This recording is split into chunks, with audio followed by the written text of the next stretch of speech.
Assalamualaikum warahmatullahi wabarakatuh. Hari ini saya akan bercerita tentang kisah nyata ada hantu di kantorku.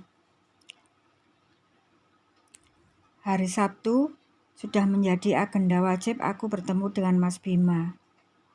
Biasanya di akhir pekan seperti ini kami akan menghabiskan waktu bersama, entah sekedar nonton bioskop, pergi makan, atau duduk di rumah sambil bermain game. Namun hari ini sedikit berbeda. Di tengah kencan kami, Mas Bima mendapatkan pesan dari atasannya untuk datang ke kantor saat itu juga. Tetapi banyak teman Mas Bima yang lembur sering mengalami kejadian mistis. Jadi saya agak takut sih. Dari suara tawa hingga saklar lampu dimainkan.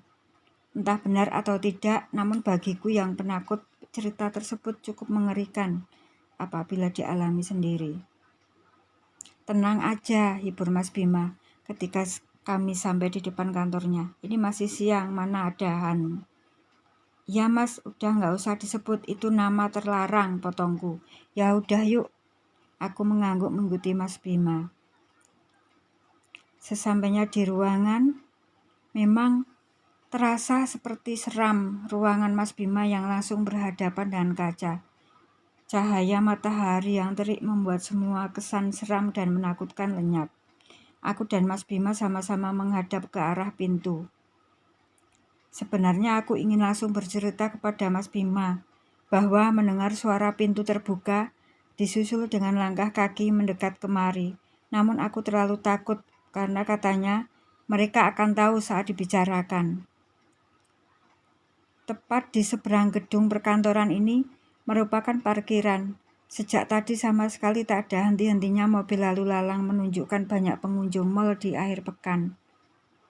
Aku melihat sebuah siluet hitam tepat di samping pintu masuk ruangan Mas Bima yang dibiarkan terbuka.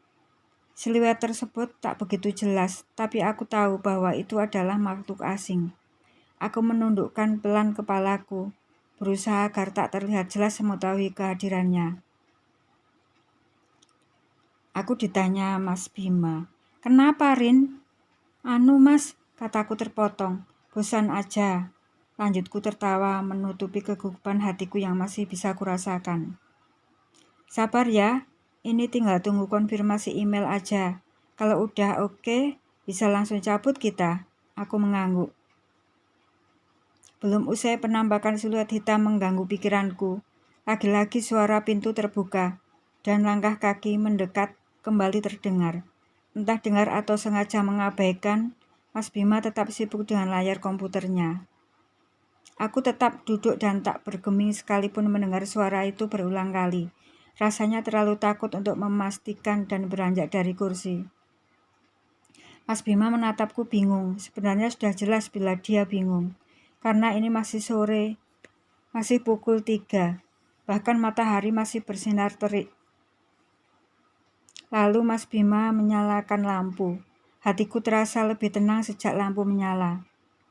Aku kembali mencoret-coret kertas di hadapanku sampai dikagetkan dengan sesuatu yang menggelinding dari bawah kakiku. Tanpa suara dan rupa jelas, bayangan hitam pekat serta bulat menggelinding begitu saja di bawah kakiku.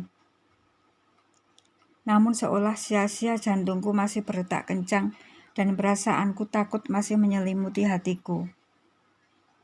"Karin," panggil Mas Bima, "turun yuk." Tanpa basa-basi lagi, mengambil tasku dan segera menggandeng Mas Bima berjalan cepat keluar dari ruangannya. Aku masih ingat dengan jelas perasaan mencekam yang mengganggu semenjak tadi. Bahkan di ruangan dingin yang hanya ada kami berdua, keringatku tak berhenti mengucur. Setelah itu, Mas Bima menanyaiku lagi, "Mas, juga dengar suara pintu dibuka dan langkah kaki?" "Dengar, tapi yang kedua dan selanjutnya sengaja Mas diemin." Aku mengangguk paham. Padahal selama ini Mas masih ragu sama cerita anak-anak kantor, lanjutnya tertawa. "Bahkan si Hadi tangannya pernah dicakar. Mas mikirnya rasional aja kalau dia nggak sengaja kegaruk. Tapi setelah mengalami sendiri, Bahkan di siang bolong gini Mas jadi percaya mereka beneran ada. Aku tersenyum. Benar kata Mas Bima. Bila kita tidak mengalami sendiri, mungkin cerita-cerita seperti ini hanya seperti bualan. Tapi percayalah bahwa kita selalu hidup berdampingan dengan mereka. Semoga bermanfaat. Sampai jumpa lagi di video berikutnya. Bye-bye.